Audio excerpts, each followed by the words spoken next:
Yesterday, Ilhan Omar is at a town hall, which some people called a communist town hall, giving a speech, and a gentleman, I'm sorry, that was being glib. Either a lunatic or a paid actor came up and sprayed an unknown foul-smelling fluid on Ilhan Omar. The video quickly went viral, and I say understandably so, but I don't yet, I'm not on board with that yet. People are saying this is fake. This is Jussie Smollett 2.0 or 3.0, because I think we had a Jussie Smollett 2.0. This is the video of Ilhan Omar getting sprayed by a foul-smelling fluid during a speech and the aftermath.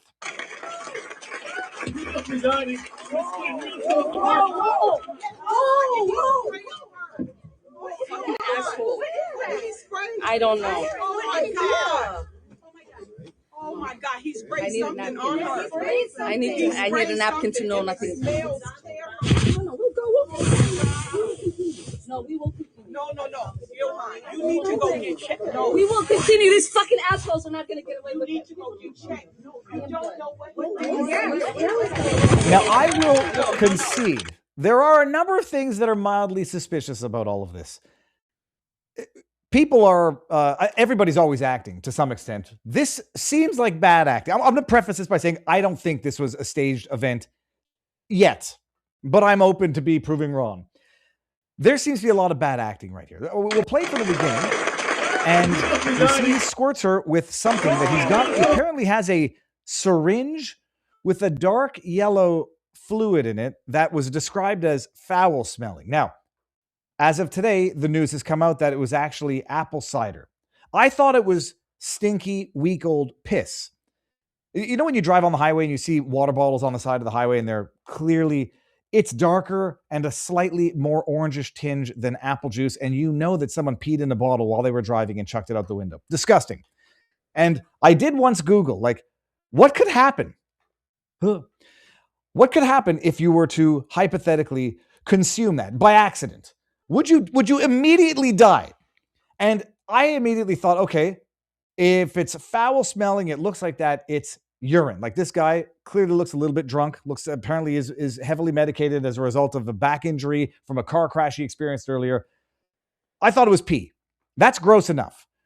Now, it is true that if that were acid, and when I did initially hear the story, I'm like, okay, not to be judgmental, but statistical overrepresentation is what it is. You hear about acid attacks quite frequently in London, England, and it predominantly comes from what they call honor acts of specific communities. You hear knife attacks because they don't have guns, so they still find a way to commit violence, and acid attacks. And it's predominantly within a certain demographic, and it is what it is. You can deny or dislike the statistic all you want. There tends to be a statistical overrepresentation there. This could have been acid, and if it were acid, it's a very serious issue. If anybody has never seen what happened, it's like liquid melting skin. So some people say it makes no sense, A, that the guy got in there, that he got that close, that he's sitting up front and center, and that he sprays her with an unknown substance, and then they agree to carry on when that could have been acid. Now, if it were acid, you would have been known very, very quickly if it were acid. If it were, I don't know, some form of chemical, that cyanide that could make a gas that can kill everybody in the room, there's good reason to suggest that there's no logical reason to continue with this, at the very least, without immediately changing her clothes. But she wanted her fight moment. And some people say convenient timing, convenient reaction, convenient setup, and therefore I think it's all fake. Some people say the way she charged him, by the way, look. She charges him and then goes to throw something of a punch before he gets tackled. My retort to that is she does flinch backwards as she gets sprayed. So there's fight or flight, and then there's sometimes flight and fight. She flinches backwards, she goes, he gets tackled, and then her crowds, you gotta go get checked out. Oh my God, he sprayed something on her. I need a napkin to know nothing.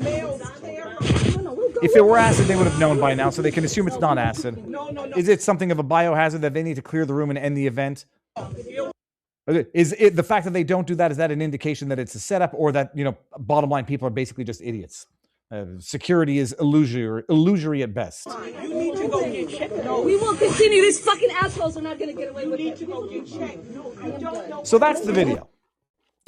People are immediately saying it's fake. Now, when you say it's fake, and this is the problem, I'm witnessing something of a, not a role reversal, but when Renee Good got shot and killed, you didn't have to agree with the analogy or the comparison to know that people were going to make it. They were going to compare, the people on the left, were going to take their martyr and now compare her to Ashley Babbitt and say, you guys thought Ashley Babbitt on the right was summary execution, as is this.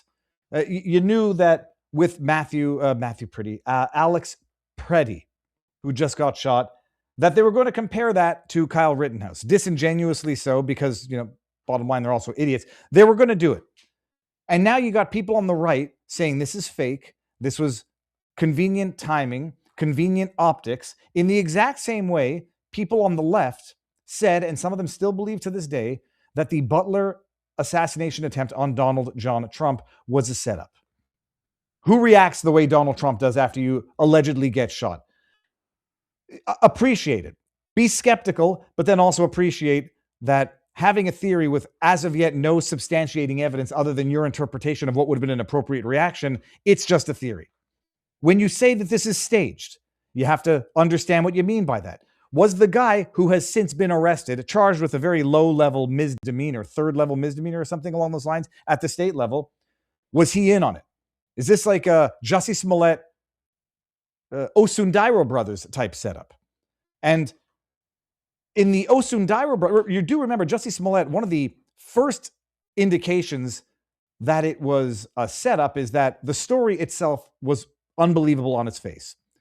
They didn't have the individual, they didn't identify the assailant, so you didn't have an assailant to even pin this on. And so it could have been trust me, bro, we don't know who the assailants were, and this is what happened to me. In this case, you got the guy's face. The guy got tackled and arrested on the spot. So if it's a setup, he's either in on it or it was allowed to happen and they somehow knew he was going to do it, which is possible, given the fact that his neighbor indicates that a day or two earlier, he said, I'm going to go to the Ilhan Omar thing and might get arrested. We'll get to that in a second.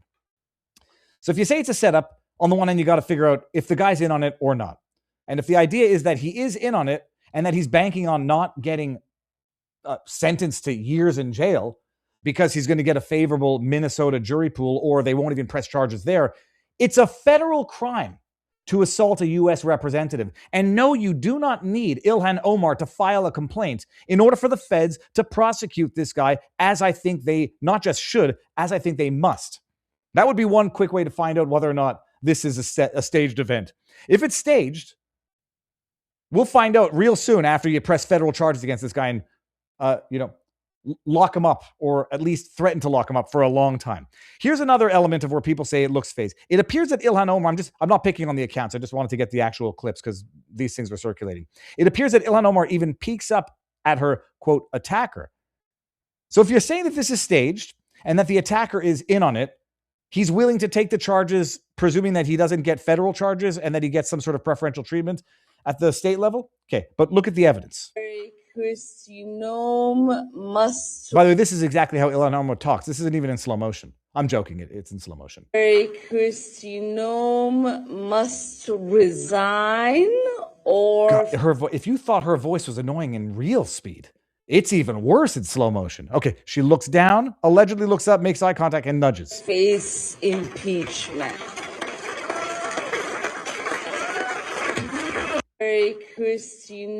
We're going to play it in regular speed so you can see. Face impeachment. That's allegedly the nod as evidence that she's giving the go-ahead to the guy. I mean, in this one's a little grainy. You can't even see it. Let me bring up one that happens in real time, and you'll see if you believe that this is a nod or just things that happen at the same time. Or she looked at this guy who's looking intensely at her and she felt a little uncomfortable by this guy's fixating gaze, how he ended up front and center looking like a disheveled, raging alcoholic. Set that aside. Resign or face impeachment. Resign or... So those are the, thus far, this is the evidence that it was staged, although we still have yet to determine if he was in on it or if they knew it was going to happen. One thing that drives me a little bit nuts about this theory that she gave him the nudge, like, okay, now's the time, as if that would need to happen. Almost as ludicrous as, although I think there are some conspiracies involved in the Charlie Kirk assassination that are not being explored. Ones that I think are untenable on their face were the exploding lapel and the people in the front row giving the indication through hand gestures that it's time to detonate the exploding lapel. This is on par with that in terms of what I might argue is delusional. That being said, and as people rightly point out, Ilhan Omar is a pathological liar, arguably, but not necessarily arguably, involved in fraudulent activities. She's the scum of the earth, and it would not be beyond her to stage such an event. You still have to answer the question for whether or not this guy was in on it. And if this guy was in on it, then he's willingly, potentially taking federal charges that will land him in jail for a very, very long time. So how does that work? And by the way, federal charges that would come from a Republican, a Trump DOJ, that would probably want to make a decent example out of anybody who would commit an act of assault on a member of government. Spraying liquid on somebody is an act of assault, period. Trump, this is coming from USA Today, so you know it's going to be anti-Trump. Trump says Ilhan Omar probably had herself sprayed in syringe attack. Here's why I love the idea.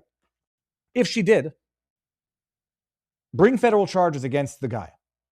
And if it was not a staged event, you're locking up one person. And if it was a staged event, you're locking up two, at least, probably including Ilhan Omar. Who is accused of attacking Rep. Ilhan Omar? Okay, whatever. Washington. Donald Trump lashed out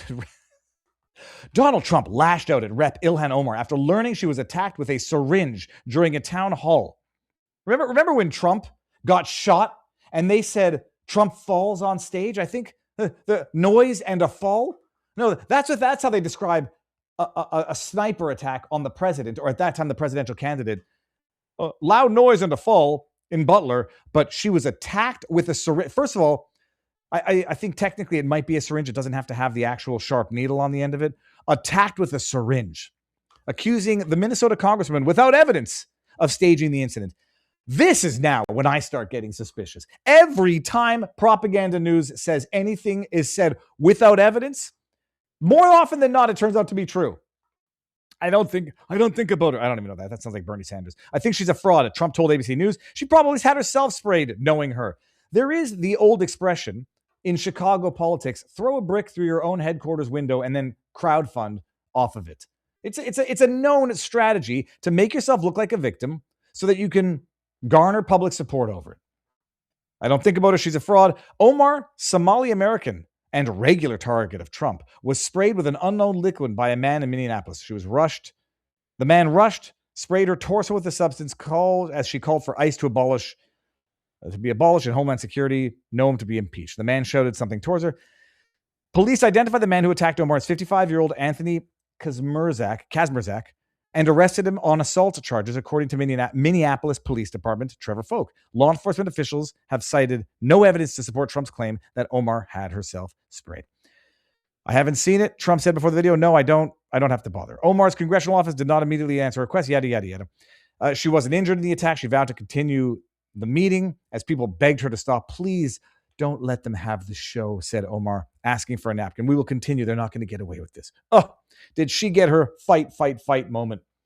Now, by the way, just beware before you say that. That is exactly what the left says when they try to argue that the Trump assassination was itself a stage. The individual who alleged to have carried this out, social media is what it is. People are trying to find out info on him. I'm fairly certain this is the individual's account. Let me just show you what the actual. This is his Twitter feed. We'll scroll through it for a second. But someone said to me, Viva, that guy doesn't look anything like the guy that allegedly did this. And I'm like, kind of does, actually. Let me just show you what the side by side of the man arrested and the man whose account appears to be his ex account is right over here. So I think these are the same.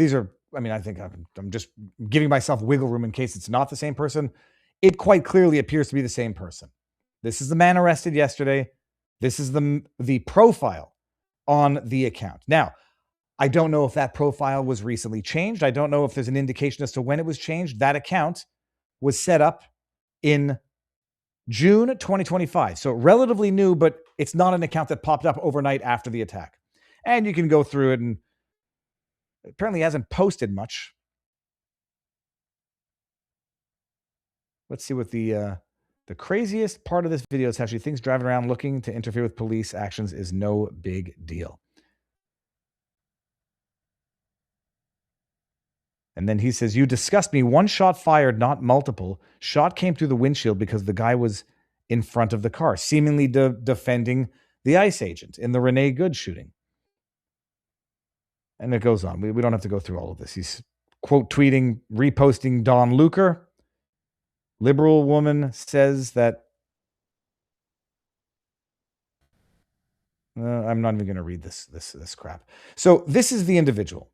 Apparently, the individual texted his neighbor and said that he was going to go to this event and probably get arrested. Here, this is reported in The Independent. What we know about Anthony Kazmirchak after arrested for the attack. A man was arrested Tuesday. Suspect used a syringe to spray it. Fine. Despite being sprayed by a liquid described by eyewitnesses as having a foul odor, she remained on stage. These effing a-holes are not going to get away with it. We are Minnesota. Yada, yada, yada. What we know about Anthony. Details about the suspect are still emerging following the attack Tuesday, but a neighbor described him as a pretty conservative guy who doesn't like Omar. Brian Kelly told the New York Post Kazmarek had asked him to watch his dog while he went to the event. We got another play with the puppies. This is not an alibi. This is now, putting him on the scene. He said, "I'm going to this Omar thing." I'm like, "Omar what?" He said, "This town hall thing." And he said, "I might get arrested." Kelly told the outlet. "I figured it was nonsense. He wasn't going to do anything stupid." This is where I also get a little suspicious, and not to blame the neighbor, in light of what we know were posts made in advance of Charlie Kirk's assassination, and what I argue was foreknowledge by a number of people who I would argue were at least tacitly involved with this advanced foreknowledge. People who I would offer were involved in the Discord chat, knew about it in advance, and maybe did things to make sure that it happened. I would be very surprised if anybody I know tells me they're going to a political event and they might get arrested. I'm probably calling the cops. Now, you might think that means Viva's anti-free speech. If someone says, "I'm going to this Omar thing and I might get arrested," I would say, "I don't want to know what you're going to do, but I'm calling the cops." I might not tell them that, but I would call the cops. Kelly claimed Kazmarek is heavily medicated because of a car accident that affected his spine 9 years ago, suffers from Parkinson's disease. Kazmarek has a story of sharing posts about politics on social media under a profile named Andy, including about the Biden administration after Facebook. After Charlie Kirk assassination in September, his Facebook profile was changed to an image of Donald Trump at a Turning Point USA event. And later, his widow, Erica Kirk. He also shared a post in 2022 blaming Minnesota Attorney General Keith Ellison for rampant crime in the state and calling him for him to go. 2 previous DUIs, the attack came out all right. So that's who the individual is. He looked drunk. He looked medicated. He looked disheveled. I don't know if they have metal detectors at these events. I presume they have to have metal detectors, even though those also just give the illusion of security. Those are the details, and people are screaming fake. And I say the easiest way to figure that out is to press federal charges. There are 2 different distinct federal charges that can be levied against this individual. And I will tell you the biggest red flag on earth is going to be if the DOJ doesn't press charges against this guy. We'll see. But the convenient timing. All of you have now heard, the story is not new. The story broke a while ago, and I'm fairly certain I covered it. I covered it tangentially at the time, that Ilhan Omar's husband, this is back in June 5th, 2024, was accused of swindling investor in their California winery. I remember going over this alleged fraud. Ilhan Omar is in the news these days as well because of rampant, Viagra-esque growth in wealth. And people say, how can this be? She's got a salary of $175,000 a year. And, as a U.S. rep, there are laws that prevent assault on U.S. reps. And yet somehow her wealth is ballooned to whatever it is, I don't know, $30-40 million. And then the often predictable explanation that people give is it's not her wealth, it's her husband's. And, the assets and the winery and all this stuff. And then people sort of forget that her husband has been involved in accusations of fraud. Tim Minette and his business partner, Will Haler, denied defrauding the investor while another company they started owes $1.2 million to cannabis growers in South Dakota. It's very amazing, actually. Like I say this just observing that a Muslim woman from Somalia is now involved in both cannabis and alcohol. And I say that, you can be involved in businesses that are immoral. You can be involved in businesses that go against your beliefs. But if there's a market for it, that's capitalism. But it is interesting. This is from damn near 2 years ago, a year and a half ago. In fall 2021, DC area restaurant owner Naeem Mahad was presented with an unbelievable investment opportunity because it was probably unbelievable. Two political operatives turned venture capitalists would triple Mahad's money in 18 months if he invested $300,000 in their new California winery. The pair had been paid in grapes by a former client and had hired a well-respected Sonoma winemaker to turn those grapes into profit. This is like the dumb man's Ponzi scheme. Who was that guy? Madoff. This is like the dumb man's Madoff. We got paid in grapes. Give us $300,000 and we'll turn it into $900,000. 10% monthly interest. The offer might have seemed suspicious if not for the person making it. Tim Minette, a well-known connected political consultant and husband of U.S. Rep Ilhan Omar, whom he married into. That doesn't make it less suspicious. That makes it a whole hell of a lot more suspicious. Minette came recommended by Mode's attorney, yada, yada, yada. I trusted him. Mode wired $300,000 to Minette and his longtime business partner, Will Haler, with whom he founded a political consultancy called E Street Group in 2018. 18 months came and went. He got Mode, without Mode receiving 200% return on he was promised. Oh, it's because you're an idiot. There's no free lunch. Minette and Haler only returned Mode's $300,000 about a month late. You should be happy, Mode, that you got anything back. According to the lawsuit, Gill filed on behalf of Mode, yada, yada, yada, seeking at least $700. The complaint, which has not been previously reported, claims the pair fraudulently misrepresented that Estcru LLC, Limited Liability Corporation, a company, was a legitimate company. Haler and Minette deny they defrauded Mode. Rather, they say they simply have struggled to build successful business in a challenging industry during the COVID-19 pandemic. I remember covering this back in the day. Here's the link to that so you can all enjoy it yourself. It says clink, actually. I have a typo, but that's a pretty damn good typo. So that's what's back in the news. And there are questions about her having committed fraud. The assets now disappearing. This is Mario Nafal, who's posting a clip from Newsmax, which is worth watching, and we're going to watch it right now and listen to this. Another major asset she listed in her financial disclosure is this winery. What does a Somali know about wineryism? Okay, that was in 2023. That was worth, according to Ilhan Omar's own financial disclosure form, between $15,000 and $50,000. But on her financial affidavit from a year later, that same winery was listed at a value of between $1 and $5 million. Just real quick.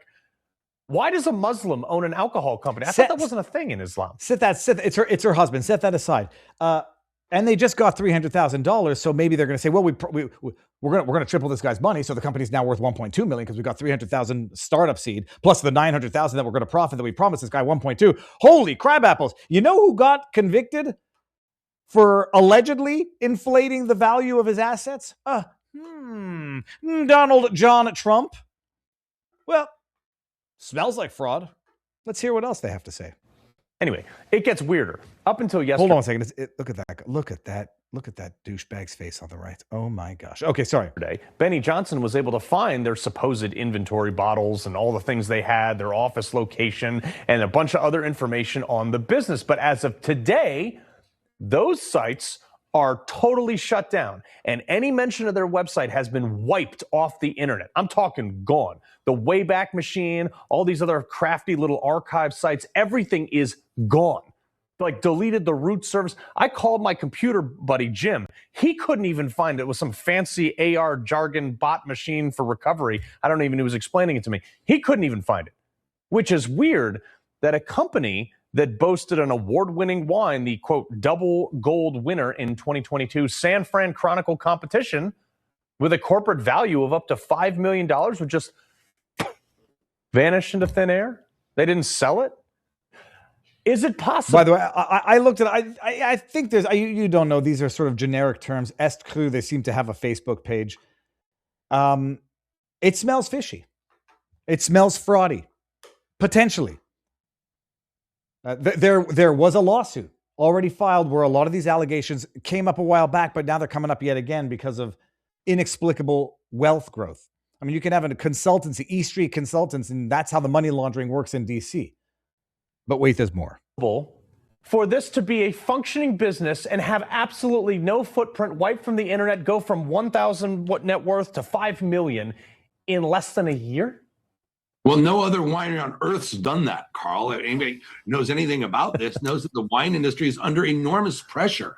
Wineries, there's people pulling up vineyards and closing wineries, including some very well-known ones. Yeah, and developing the land, because the land developed is worth more than the business of winery. Now, but hold on 1 second, because I want to bring up an article from Yahoo News.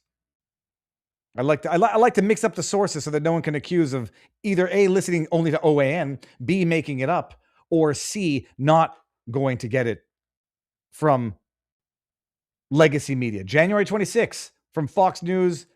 I get reposted on Yahoo News. 1 year, one chart, and an eye-popping jump in Ilhan Omar's personal wealth. Minnesota Rep. Ilhan Omar, latest federal financial disclosures show millions of dollars in newly reported assets tied to her husband's businesses, representing a massive increase compared to previous year listings. Disclosures filed as part of Congress annual filing, yada yada, come as Omar has publicly denied being a millionaire, labeling such assertions ridiculous. Despite those denials, the sudden appearance of the assets at high valuations has raised questions about her husband's business holding, prompted President Donald Trump to call for a DOJ investigation into the couple's shared wealth. Omar's office did not immediately respond to Fox News for comment.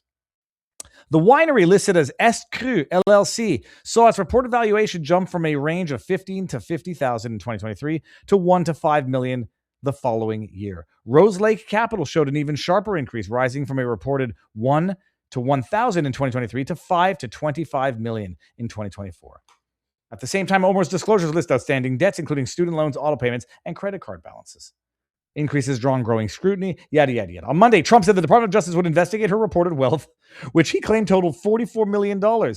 Time will tell, Trump said.